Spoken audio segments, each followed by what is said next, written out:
So I just moved into this new house about 2 months ago, and I've been having trouble sleeping basically between the hours of 10 p.m. and 4 or 5 a.m. And the reason being is this little cocaine-fueled bird decided to set up shop outside my bedroom window.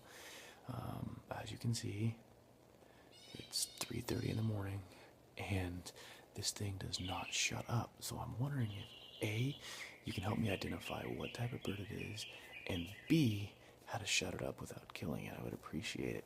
Okay, listen to this stupid thing.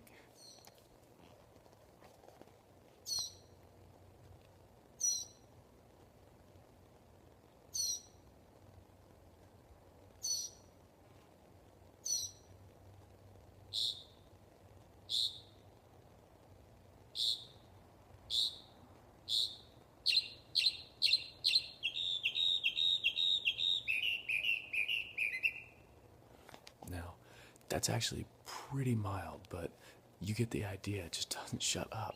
So, any help would be appreciated. Thank you.